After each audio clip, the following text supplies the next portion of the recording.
The Hunt for Blonde October. Before we wade into the deep waters of my dating life, I have a message. Not I as in culture, I as in the guy who does the voice of culture and writes for CultureCrash, Mark Rowland.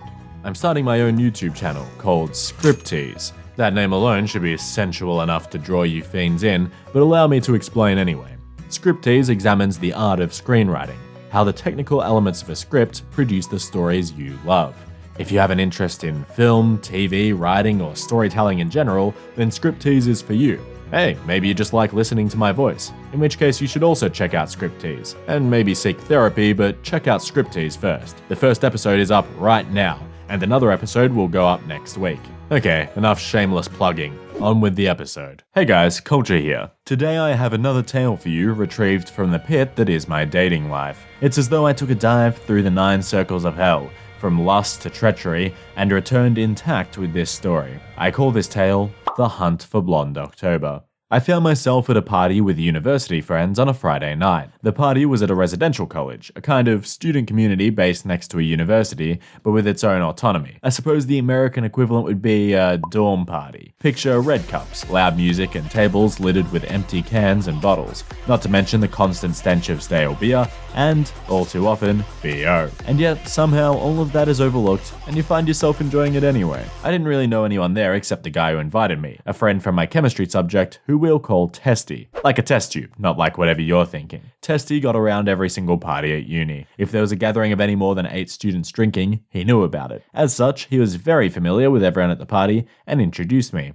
At one point, however, he disappeared into the crowd, leaving me unattended. I gravitated naturally towards the beer pong table to decompress, but as I approached, I saw a stunning girl. She looked totally out of place amongst the usual mob of truants and layabouts. Gorgeous, long blonde hair, bright blue eyes, and cute cheeks. I meant the cheeks on her face. Let's keep this civil, people. Plus, she didn't smell of BO, which instantly put her yards ahead of the pack. Let's call her October. I happened to have been introduced to the girl she was talking to, so I leveraged this to segue into chatting with October. October didn't attend the same uni as the rest of us, which explained why I'd never seen her before, but she was enticed to this uni party by the promise of free drinks and a good night. Though now she was here, her friend had abandoned her. Great, I said, then quickly realized how that sounded and explained myself. The same thing happened to me, I mean. Not great that you got abandoned. I laughed nervously, but she found it endearing at least. She responded, "We'll just have to hang out tonight then." Fantastic. We spent the bulk of the night in a corner, riffing off of each other and having a good laugh.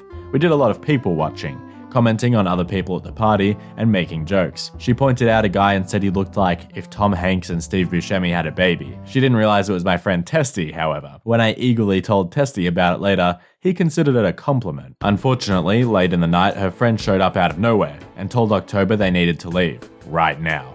Her ex was making trouble or some such excuse. October got dragged off, saying, "Nice meeting you," before I even had a chance to react. As she left, I became aware that I didn't have her number, or her Snapchat, or her Facebook, and, even more worryingly, I couldn't for the life of me remember her name. Don't judge me, it's just I was so in my head when she first introduced herself that I entirely missed what her name was. I woke up the next morning, still shattered that I hadn't gotten her number, but not to be defeated, I determined that I could still find out who she was. I just needed to reach out to the people from the party that I did know. Surely finding someone who remembered an attractive blonde couldn't be that difficult, right? My first stop was Testy. He knew everyone, so surely he'd be able to tell me who October was. Nope, no idea. Of course not, that would be far too simple. He asked if I remembered who she was there with. That would be the friend who abandoned her, but I had even less chance of remembering her name, or even what she looked like. I'd seen her only briefly when she grabbed October in a panic. Another dead end. Then Testy made the most obvious suggestion. Why not ask the host? He must have some idea who October was. The host was a guy we'll call Big Head. He has, as you may have guessed, a big head. His forehead is as big as an in-flight entertainment screen, though he's far less interesting to watch. Mostly he acts like a bit of a Chad. While I would normally have had absolutely no interest in chatting to him, Big Head was a means to an end. I messaged him, thanking him for the party. He responded, "No probs bro, should've stayed later, things got hectic." I had been informed by others that things most certainly did not get hectic. In fact, Big Head's version of hectic was 4 guys crushing empty cans on their foreheads, each time yelling, "Can slam." Very imaginative, I know. There was no subtle way to go about asking Big Head who October was, so I just came right out with it. Of course, an endless torrent of ribbing came my way as Big Head asked why I wanted to know, and spammed me with winky faces and smirk emojis. I bore the brunt of the teasing and eventually worked an answer out of him. Big Head told me he thought he knew who she was, and gave me her name. Even better, they were meeting up on campus the next week as a group for lunch, and he said I could come along. It just goes to show it always pays to ask. Here's what I would say if this went well. At all. I turned up looking forward to seeing October again, but the thought had crossed my mind that Big Head could have told her I was interested for a laugh. I just had to hope Big Head didn't have a big mouth as well. As I approached the group though, an even worse fear was realized. The blonde girl with them was not October. She wasn't even close to October. Let's call her Frump. I held on to the faint glimmer of hope that October was still on her way, and Frump was just another friend of theirs. Wouldn't that be nice? It would be, but it wasn't the case. I sat down and Big Head introduced me to the other two people who I didn't know. As he got to Frump, he said, "Apparently you guys already met on Friday night." He had this stupid grin plastered on his face, a more sickening expression I'd never seen. That is, until 5 seconds later, when I looked at Frump, who seemed completely and utterly infatuated with me. She said she didn't remember talking, but wished she did, and touched my arm while giggling. The rest of the group was laughing, but not for the same reason, I suspect. As the lunch went on, Frump grew closer and closer to me, often disrupting the flow of conversation to ask me a question. To make matters worse, it was a hot day, and Frump had just gone for a run, so she was sweaty. Really sweaty. I couldn't smell it because we were outside, but just the sight of all that sweat reminded me of the BO from the party, activating my sense memory in its most literal definition. Frump was becoming genuinely uncomfortable to be around and somewhat desperate. I needed to get out of this. Fast. I looked to Big Head for help, trying to signal through the fear in my eyes how badly I needed an excuse to leave. Big Head nodded, then turned to the other two people and said, "We should head off for our lecture." He gave me a not-so-subtle thumbs up, and the three of them left. What an absolute moron. He must have misconstrued my panicked look of fear as a signal for them to leave, giving me and Frump privacy. Now I was engaged in an undesired tete-a-tete with Frump, the silver medal. Not even the silver medal, more like the wooden spoon. Okay, maybe I'm being a little bit harsh. I don't really mean any offense to Frump, it's just, she's no October. As my mind was entirely occupied with thoughts of October, I really had no interest in chatting to Frump. Despite this, I thought it would be rude to just get up and leave, so I decided to endure 30 minutes of Frump talking about how much she loved The Bachelor. Just to be clear, I sometimes find trashy reality TV shows to provide some respite from the stresses of everyday life. I'll even get a laugh out of them occasionally. But listening to someone talk about a trashy reality TV show, especially one that I haven't been following,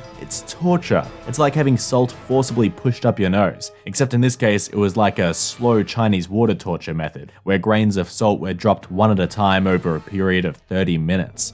Ugh. I made it through and said I should get going. I had a group project to work on. Which wasn't exactly a lie, I really did have work to do, but I was more than content to procrastinate as much as possible. Frump insisted on getting my number, so I gave it to her, knowing that I would phase out that conversation as quickly as possible. I messaged Big Head later that night and explained in no uncertain terms that Frump was not the girl I had spoken to at the party. He didn't seem all that surprised. In fact, if I didn't know any better, I'd say he knew exactly what he was doing the entire time. I suppose it serves me right for dealing with a man who crushes beer cans against his head every other night. The notorious B.I.G. head. After that, I gave up on my search for October. My memory of October's dulcet tones was now tainted by Frump's dull sweat drones. A couple of weeks passed. I was getting lunch near uni and passing through the park nearby. As I rounded the tennis courts, I saw her. October, sitting on a bench in the park reading a book. I couldn't believe my eyes. It crossed my mind that my fanaticism may be making me hallucinate, but no, she was really there.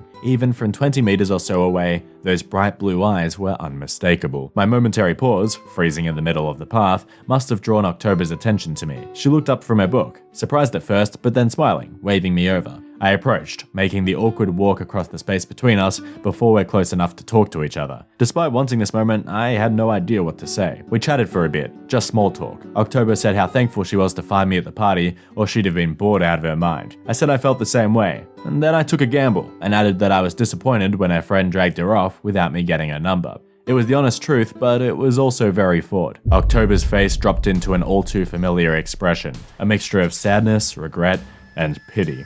I knew what was coming.